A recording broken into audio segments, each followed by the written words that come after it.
Well, we've got 5 weeks in between the race just gone in Japan and the next one, but my God, do we have a lot to talk about in this? A lot of talking points, very fascinating stuff to discuss. There's a interesting take that I want to sort of like go down over the next couple of weeks, which will be very interesting, very fascinating to go down. I'm sure you guys will love it as well. But we're just going to focus on the Japanese Grand Prix itself rather than the full ramifications of the last 3 races altogether. And go from there. And you know how we do this. It's always the understated, underrated driver. And I was so close to giving it Gasly for the second week in a row. So close. Like he was incredible driving from Gasly. Certainly deserves to be up there when it comes to one of the top drivers. Oscar Piastri, a similar sort of thing. Although, is it a surprise given the fact that we really haven't seen Piastri at all? Maybe not. But I'm actually going to give this award that doesn't mean anything to a driver which is like the very epitome of understated. There were no highlights reels of this driver. There was nothing really special, and yet he overcame adversity to get good points or point, which is Esteban Ocon. Esteban Ocon getting 10th place, getting a point for Haas. You're like, well, what's so special about that? Well, Ocon was screwed over by the timing of the safety car. Yes, I know we're going to be talking about the safety car later on, but he was on the bad strategy and got 10th place. Things had gone a bit nicer for him in a similar way that Oscar Piastri could have won if the safety car timing had been different. Ocon could have easily been in that battle between Gasly and Verstappen. And let's be honest, if Ocon had got involved, Gasly probably would have ran him off the road and Verstappen would have had an easy pass. But, you know, here's what it is. That's just the way those teammates go. But brilliant driving from Ocon. It was mature, it was measured. And like I say, despite the fact that got completely wiped out in terms of the timing of the safety car, still got a decent point. Still got, what's needed for Haas to keep them going. Really, really interesting stuff, and I think they'll be happy with that massively.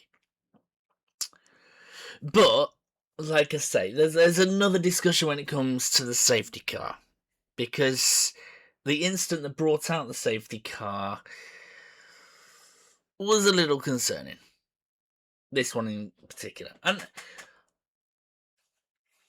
I think this is the interesting thing. Obviously, hope that Ollie Bearman's okay. First time I've seen someone limping out of a car. I mean, if you think about it, even Grosjean's fireball wreckage, he wasn't really limping.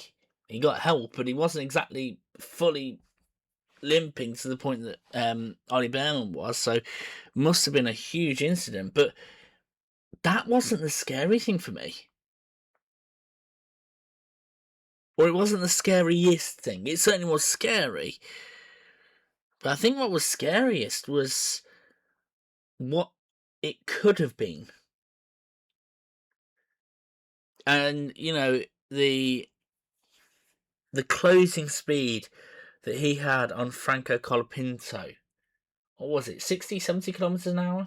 In not a fast section.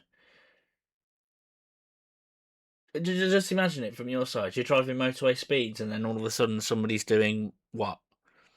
Half the speed limit? On a highway, on a motorway?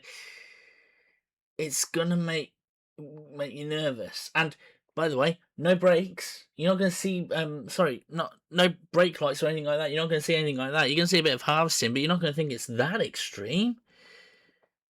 And in a tight area of the track where there's not really much room. If it was a wider part of the track, then maybe Ollie Bearman dodging out the way, he would have still been on the grey, the tarmac, and would have still been okay. But my God, it could have been worse. That's the scary thing, is it could have been worse.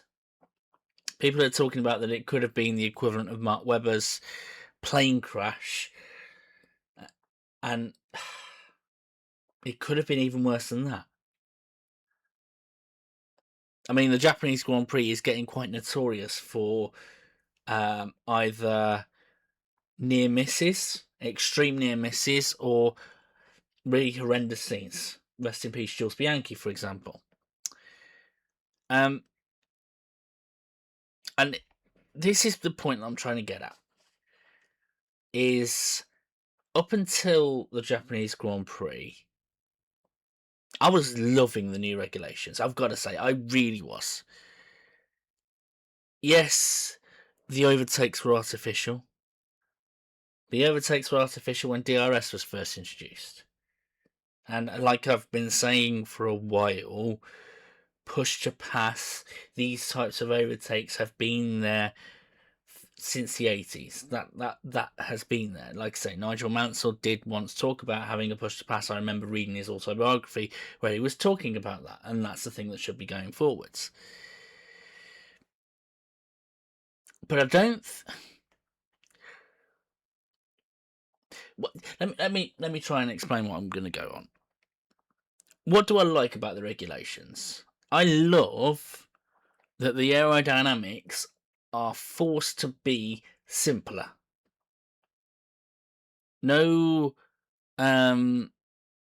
undercarriage of the car having to be ridiculously designed for ground effect reasons, in which case, the slightest bit of damage could cause problems for the car. No complicated wings in terms of aerodynamics. And why is that a good thing? Because less chance of dirty air. I've never seen cars be so close to each other. That's a bit that Formula One, I think, has absolutely nailed this season. However, the electronics is another matter altogether. Now, we've got the farce that happened when it came to Antonelli's pole lap, that we never got to see it on board because it would have been pretty obvious that they slowed down during the straights, and I think F1 are noticing that, and that's kind of comical. But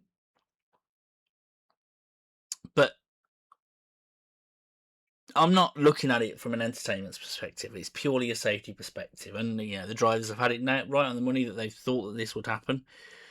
They saw this potentially being a risk, and at the end of the day, the F1 paddock is a family. None of the drivers want to see their fellow competitors ever get injured.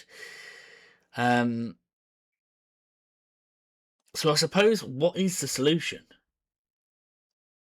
Now, here's the thing, right? The FIA did release a statement, and we'll read it out together, and then I'll give my thoughts on it. So, following the accident involving Oliver Bearman at the Japanese Grand Prix and the contribution of high closing speeds in the accident, the FIA would like to provide the following clarifications. Since their introduction, the 2026 regulations have been the subject of ongoing discussions between the FIA, teams, power unit manufacturers, drivers, and FOM. Formula One management, that is, by the way.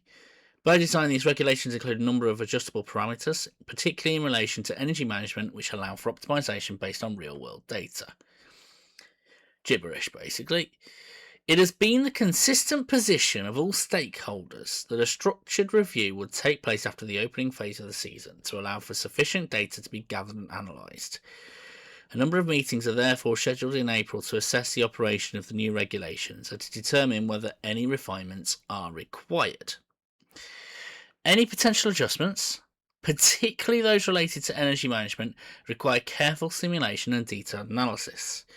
The FIA will continue to work in close and constructive collaboration with all stakeholders to ensure the best possible outcome for the sport and safety. For the sport, and safety will always remain a core element of the FIA's mission. I want to make sure I'm reading it right.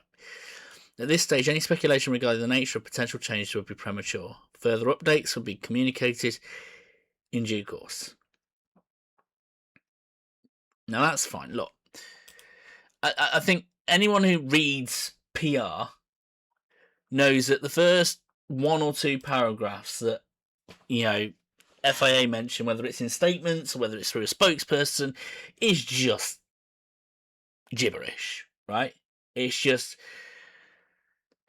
cut out the crap. Just tell us what it is, right? Now, this thing about structured review, the fact that it's a consistent position, that they were going to do this in April, it was going to happen anyway. What's everyone worrying about? Now, where are they correct? Where are they absolutely correct? Well, if anyone has seen the Netflix Drive to Survive, and especially the one season in 2022,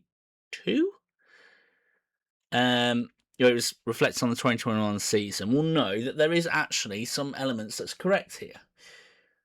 Now Netflix saw it when it came to, they had a camera on the meeting, between Toto Wolff, Christian Horner, change your effing car, that sort of thing. So there obviously are discussions that go ahead after a few races. Normally it's like sort of a third of the way through the season rather than after 3 rounds, but fair enough. However, let's be totally honest here. This meeting would have been we're listening but we're not listening if it hadn't been for the Ollie Bearman crash. Let's be honest. If Formula 1 and the FIA have been blocking comments about the artificial overtakes and everything like that, then this wouldn't have been of course they're going to do exactly the same would have done the same when it comes to their stakeholders. If engine suppliers like Honda, for example, started mentioning this sort of thing, it would have been a serious concern here.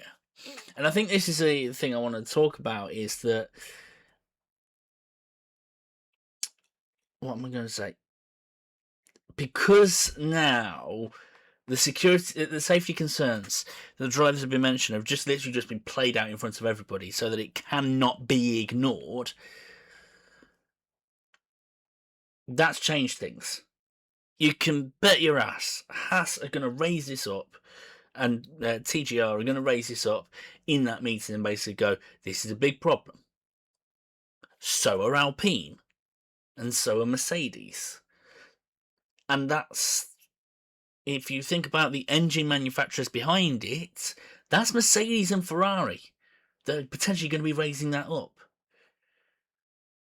The scariness of what we could see, right? And the FIA have got their work cut out, basically. They have got their work absolutely cut out here, because a solution needs to be found. Now, speculation would be premature, but I don't think it's hard to say that the one thing that isn't speculation is that a change does need to be made. Now, what is that change? Because ultimately what we're talking about here is something that's fundamental and part of the engine management of teams. And what should the FIA, F1 do to mitigate that? Now, here's what I would do if I was in charge of F1. Now, there's obviously been discussions and everything like that. I'd be listening to them and basically going, would extra battery energy, would that help? Would that mean that you can, and almost like force it that you use it on the straights? Would that help? Or is it a case of improved energy recovery so that you don't have to worry about doing it on the straights? Or do we need to take the battery energy away completely? I'll be asking them the questions. But ultimately, the big thing is that is going to require a massive cost on each team to implement those changes. This is not a case of what was the situation in the ground effects years where basically the technical regulations probably affected like one or two teams. We're talking about technical regulation that every team is potentially going to have to change. Every team is going to have to invest money in a cost cap era where there is all these nerves and everything like that. And by the way, you're going to have a situation where Haas has already lost money. I know we're talking about the Ollie Bearman incident in terms of money right now, which feels cold and hard, but we are in a situation where Haas has basically lost money because of it. So what is to be done? Do they need to loosen the cost cap situation? Maybe give each team a set amount of money to sort this out? Yeah, every team gets 20 million pounds, dollars, whatever you want to call it, to fix their engine situation based on the new regulations that are getting put in place. Because ultimately, that's the problem. The car's not the problem, the engine is, or the engine management, let's say. Whether it be the MGU, is it K that's still around, or MGU-H? Whether it be that turbo that keeps the thing running. Maybe they need to bring one back. Maybe whatever they took away, whether it was the MGU-K or the MGU-H, the heat one or the kinetic one, maybe bringing that back will allow them to safely sort that out, whilst also allowing the opportunity for still having the overtake, the push to pass thing at some point. I don't know. But ultimately, F1 needs to change something. And this is a little bit embarrassing for them, let's be honest, because they have been hard defending these regulations, and now they can't. Now, I'm glad to see that Ollie Bearman's okay. I think they said that he got a contusion. I think that's like a heavy bruising, like a bone bruising, I think it is. Medical experts will be able to tell differently on that one. But yeah, let's hope that we get a glimpse into something better in Miami. But ultimately, I feel like we need to have some sort of news in the next couple of weeks as to going, maybe not telling us what the change is, but just going, we have changed the regulations, teams are implementing it, everyone is happy. Just something that's, yeah. We just don't want to make sure we don't end up in another situation where either politically there is a fight going on between the teams, or safety wise we end up with drivers injuring themselves and potentially even worse. We don't want to be there. The Grosjean incident was terrifying. The Jules Bianchi incident was heartbreaking. I do not want to see that again, ever. Oh, and by the way, it does need to be sorted out, because could you imagine this in Spa? Oh my god, that is going to be terrifying if that goes wrong. Anyways, that's that behind. Now, there has been some focus on a certain driver. I don't know if you've noticed. Max Verstappen didn't have a great weekend. Did not have a great weekend.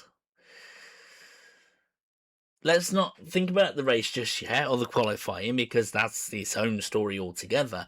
I want to start with the Thursday, the media day, when Verstappen decided to kick a journalist out for the news conference. I don't know if you saw this. Ultimately, this was a journalist at the, I think it was the Abu Dhabi media conference, where so he basically said to Verstappen, do you think, now that you've only just lost out on the championship, do you think you should have been so aggressive and so silly, basically, when dealing with George Russell in the Spanish Grand Prix, in which Verstappen didn't take kindly to it, and reporter thought he had a great question, everything like that, and then Verstappen kicked him out. And I think it was a British journalist as well. Yes, it was a British journalist as well. That's important to talk about in a minute. Right, so he then kicked out that journalist from this press conference and basically said, I'm not saying anything until he goes. I don't like his questions anymore. Great, okay. And then he then says at the end, is it worth it after all the racing? Not enjoying the Formula One? Is he thinking about quitting? Right. There's a lot to unpack here. So let's start off with that media conference and then sort of like bring it down. I hate to break it to you, Max Verstappen. British journalists, especially when it comes to sports, like to find a way to stick the knife in. They always do. You don't believe me? Take a look at the interviews that were with Ange Postecoglou last season, where you could tell Ange did not like it anymore. You know, Jurgen Klopp, literally this weekend, right? Jurgen Klopp, he was at a Legends match, a charity match, and the press decided to ask him difficult questions with regards to certain players that he did not want to listen to. And by the way, he retired from coaching because he didn't want to deal with press conferences anymore. British journalists are brilliant for us and damn annoying for the stars that they're interviewing, because they don't hold their punches.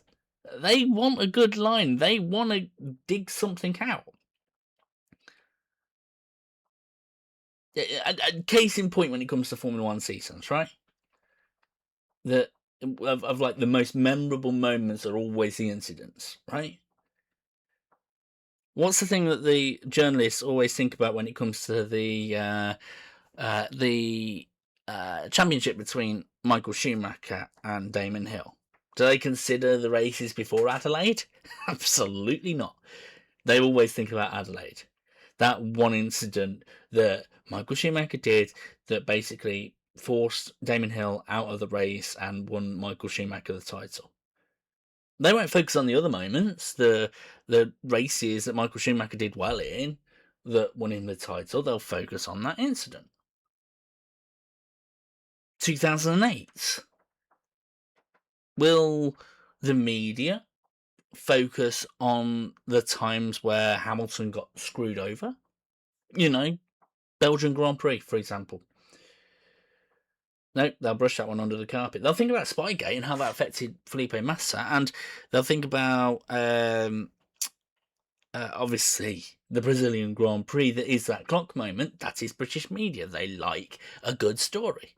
But they won't consider the Canadian Grand Prix where Hamilton crashed into Raikkonen, or the British Grand Prix where Massa was absolutely nowhere. They won't consider that. They will just consider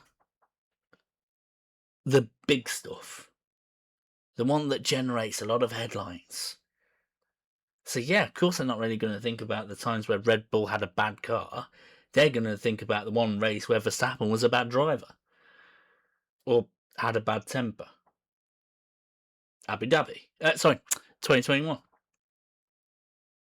What do they focus on? Silverstone. Abu Dhabi. Human errors, controversial incidents, generates headlines. They won't think about Baku, where Hamilton, the brake magic. They won't think about anything like that.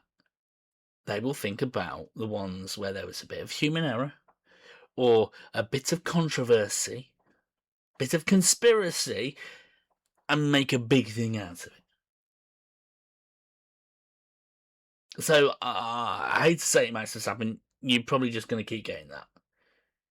You might have expelled the Guardian, but there's other British journalists there, and they'll come out with their own snarky comment. And that's just how it is, right?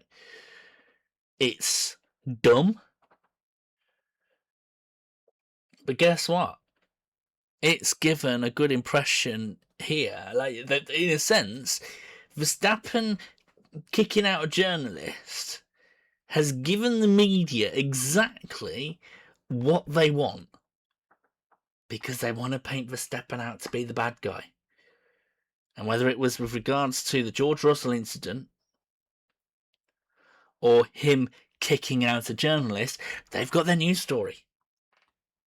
Verstappen's fallen straight into the journalism trap. Ironically, if he'd have addressed it and basically gone, yeah, you know what? Probably should have done better. No one would have considered it anymore. No one would have. So I feel sorry for Max. I think this is just a. I'm not even going to say it's media training. I'm going to say it's British media training. It's another level. It's another level. They are jerks because they will do anything to get what they want. I've been there. I've seen it. It's kind of crazy. I sometimes listen to news conferences, especially when it comes to sports, and I'm going, "Oh my god, are you really asking that question?" But anyway, the after effects. Is it worth it? The Verstappen considering his F1 future. It's difficult, right? And I as a Hamilton fan, I could easily go, "Oh, you can't take it when you're struggling. You can't take it when you're struggling." Let's be honest, no racing driver ever does. You think Carlos Sainz is enjoying what's going on at Williams right now with regards to him struggling to get points? As much as they love being back in Formula 1, do you think Bottas and Perez are really enjoying what's going on being at the back? When it comes to Alonso, do you really think he's enjoying it? GP2 engine, all that sort of thing. So, should Verstappen retire? Should the FIA try and do everything to keep him there? I'm going to go back to a video I did, I think it was a couple of years ago now, with regards to Max Verstappen, where I basically said he should retire from Formula 1. And the reason I say that is, I think Verstappen would enjoy expanding his racing vocabulary. Like, there are obviously specialists when it comes to motorsport, right? Lewis Hamilton and Michael Schumacher are certainly the specialists when it comes to Formula 1. Sebastian Loeb when it comes to rallying, as another good example. I had some name. Petty. Is it Petty? From NASCAR? There's a few from NASCAR, right? Specialists in their field. Sabine Schmitz when it comes to endurance racing, right? There are specialists in the field, but he takes a certain skill, a certain special talent, like Robert Kubica had, like Kimi Raikkonen had, to then expand into other areas, because it is completely different doing endurance racing, to doing rallying, to doing IndyCar, to doing Formula 1. I would love to see Verstappen be the next one that gets the Triple Crown. Verstappen in IndyCar, who would not want to see that? Daring moves at 200 miles an hour? Oh, yes, please. So I genuinely want Verstappen to retire, and that's got nothing to do with the fact that I don't like him. In fact, it's completely the opposite. I want him to love doing his racing and prove to the world just how good he is as a racing driver. Not just a Formula 1 driver, a full-on racing driver. I think it'd be brilliant to see. So yeah, Verstappen, retire from the sport. Do NASCAR. Do IndyCar. I will be your number one fan if you decide to go there, right? I will gladly wake up at 1 a.m. to watch the Indy 500 if you're racing in it. I will gladly watch ridiculous sports if you're racing in them, because it's fun seeing you racing in other sports. So yeah, that would be how I feel about it. It is rough to see Verstappen in the midfield, and I want to see Verstappen win more outside of Formula One. But anyway, those are my thoughts. I'd love to know your thoughts, and we've got some more videos coming up. We'll be discussing certain teams. We'll be discussing an interesting theory that I had literally today that I want to explore further, and we'll be discussing that over the next couple of weeks in readiness for the next Grand Prix in Miami in May. But until next time, guys, take care.